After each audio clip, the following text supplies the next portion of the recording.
Hello बच्चों, let's see this question.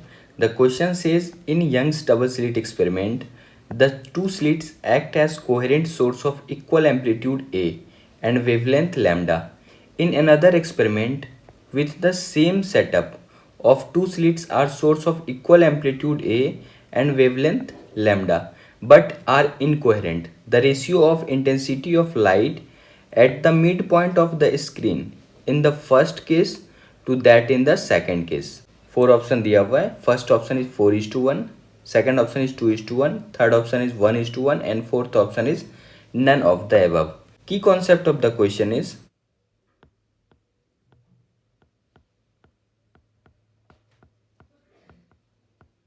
First key concept of the question is resultant intensity of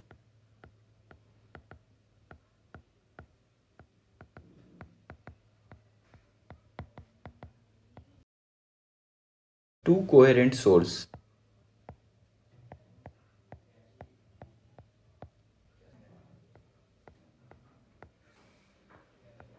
और इसका value होता है IR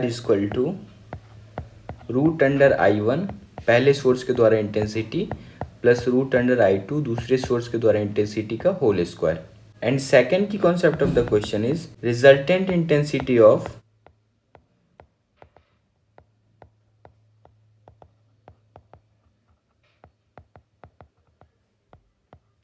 to incoherent sources.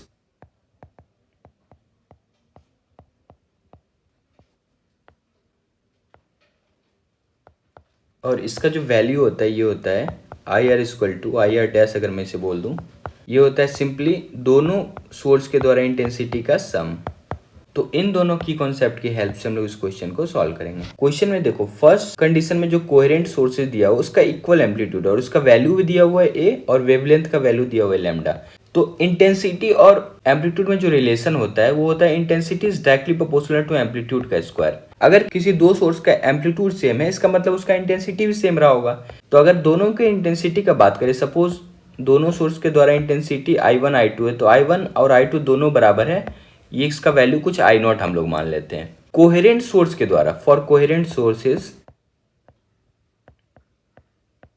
First condition coherent source के लिए है, अगर दोनों का इंटेंसिटी बराबर है तो इस केस में जब आप इसका रिजल्टेंट इंटेंसिटी निकालोगे दोनों सोर्स के इंटरफेरेंस की वजह से, तो ये होगा √I1 की जगह √I0 लिखोगे प्लस √I2 फिर से √I0 का होल स्क्वायर।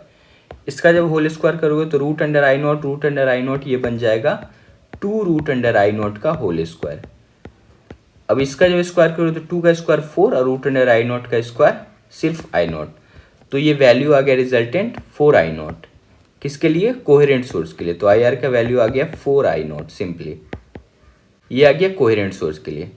अगर हम लोग इनकोहेरेंट सोर्स की बात करें, फॉर इनकोहेरेंट सोर्सेस,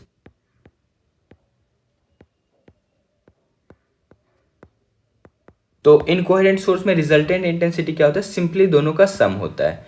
तो यहाँ पे जब आप IR निकालोगे, यहाँ पे भी I1 और I2 देखो I0 के बराबर होगा क्योंकि दोनों सोर्स का एम्पलीट्यूड क्वेश्चन में फिर से दिया हुआ है बराबर। आप देखो यहाँ पे source of equal amplitude A and wavelength lambda for incoherent source. यहाँ पे भी जितना पहले इंटेंसिटी था या फिर जितना पहले एम्पलीट्यूड था उतना ही एम्पलीट्यूड यहाँ पे भी है।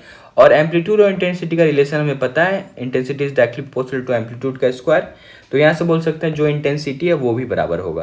तो यहाँ से जब आप रिजल्टेंट इंटेंसिटी निकालोगे तो ये होगा I1 प्लस I2। तो I1 की जगह हम लोग I0 लिखेंगे प्लस I2 की जगह भी I0।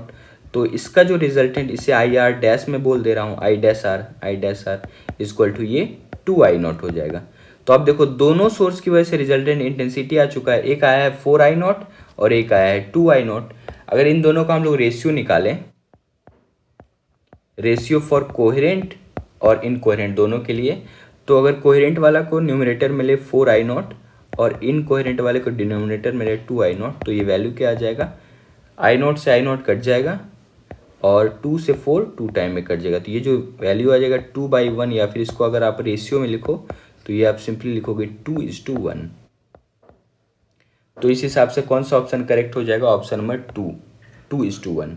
Hope you understood it well. Best of luck, thank you.